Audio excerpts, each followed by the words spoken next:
Luke Littler will be looking to extend his lead at the top of the Darts Premier League table this evening when he returns to his hometown of Manchester. He is also, of course, a big Manchester United fan and admitted to Polly James which trophies he would swap for Manchester United's success.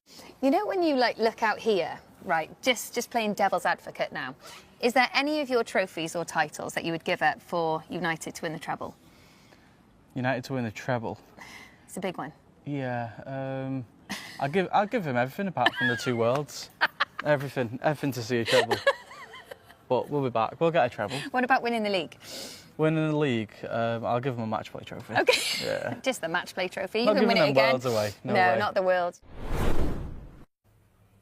Yeah, everything apart from the worlds. You've got to keep the world trophies, haven't you? If Carrick gets the job, is he good enough to win the title for Manchester United?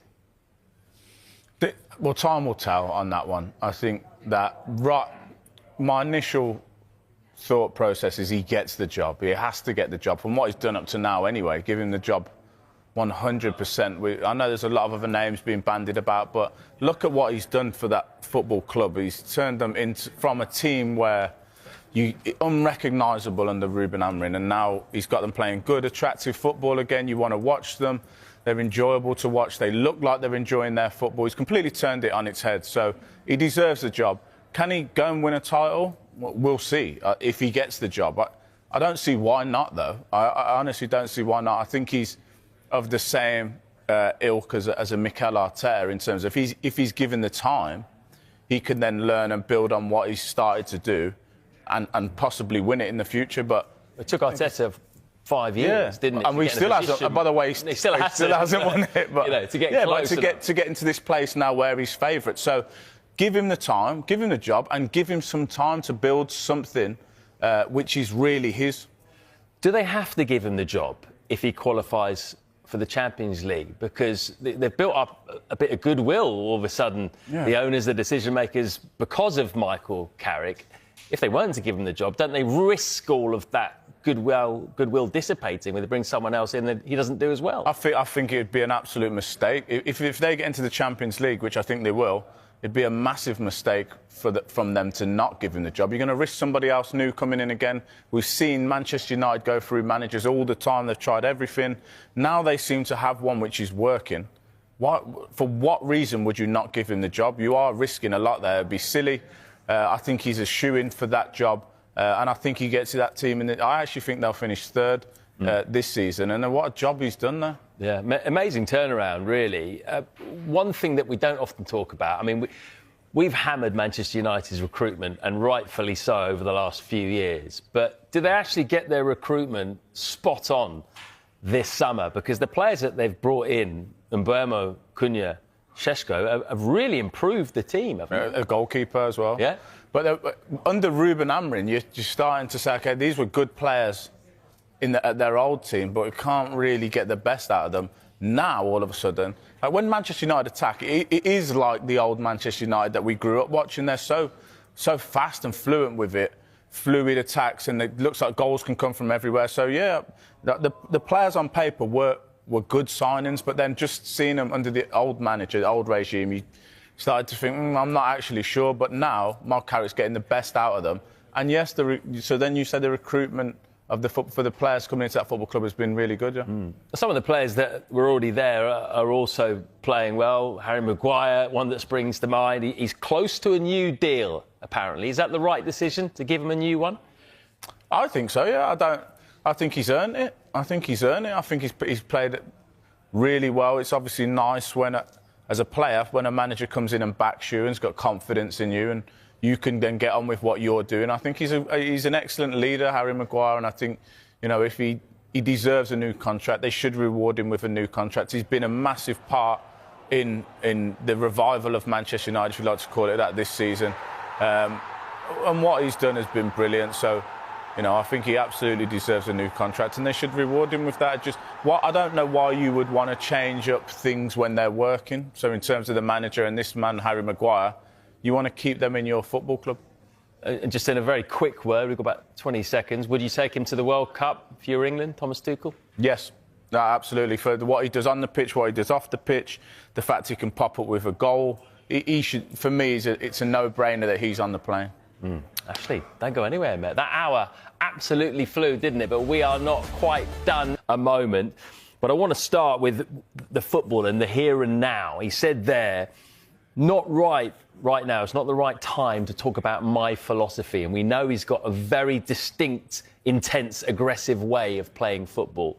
Do you think that is the right plan for him, to come in now, not try to implement his style straight away and just do what it takes to keep Spurs up? Yeah, and I think that's refreshing, the fact that he could have answered that and said, well, give a long answer about his philosophy of football. I think he understands in the situation this team and football club are in. What I got from the whole interview as well, it's not actually about him at this point in time. I think he feels like, let me get the job done, however way I need to do it, which is correct, because they just need wins, stay in the Premier League. And then in the future, he's happy to talk about his philosophy, the way he wants, ideally, his team to play. But he definitely, with that interview, understands we're in trouble and I need to get wins on the board. He also spoke about defending, which we don't normally associate with Roberto De Zerbi. So I think he gets it. Clearly, he gets the position the club are in. He also spoke a lot about the qualities of the players and trying to extract as much of quality that they have. And they do have quality in that team. So how can you get the best out of these players that are low on confidence? So I think that's a refresh. If you was a Spurs fan, you would feel happy about what the things he just spoke about. Has he even got the players available to him right now to play the kind of football that he wants to play? Well, he seems to be a manager that gets the best out of whatever players he does have. There's no doubting that these players are good players. They've come from other teams. They've all assembled here at Spurs. Yes, they've got a lot of injuries. Every time Tottenham take the field, you think this is a good 11 that's out there. They can win any game of football, and they've failed to do that up to now. So he does have the qualities. If he was going to go in there and play and try and get them to play how we saw his Brighton team play, it might not work, because he likes possession football. He likes to build up from the back. He likes his two centre-backs deep and the full-backs a little bit higher, and really trying to create an overload and triggers, angles, the timings of all those details, which I'm sure he'll try and get in. But it looks like he's saying, I'm not just all about that at this point in time. I've got 7 games. I know what I need to do, and I'm going to go about it to get that done. He also said, I will be there next season, no matter what. Are you surprised there's no relegation clause in there?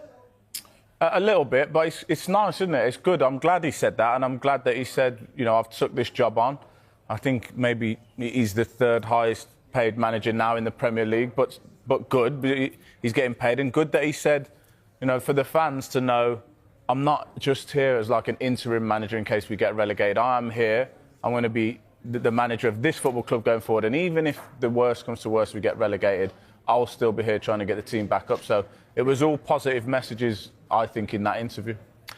All right, let's move on to what he said there about Mason Greenwood. A lot of fans not happy with his supposed defence of Greenwood when he was at Marseille. He said, I never wanted to downplay violence towards women. I'm sorry if I offended anyone, so he did apologise. Those who know me will realise that I didn't mean to take a stance. And he also answered in Italian, just to make sure that it was clear what he was saying, which I think was the right move. Do you think the way that he's dealt with it there, is that going to pacify some of the people that are upset about it? Is that going to quell some of the noise or not? Well, if it doesn't, what more can he do? He's apologised, he's addressed it. He took the time to say, I want this to translate properly, so I'm going to say it in Italian. He's addressed the situation and how he feels. He doesn't condone anything that maybe people thought he did before. I'm not sure what else he can do apart from what he's just done there to make people change their mind about him. And everybody's has a right to their opinion.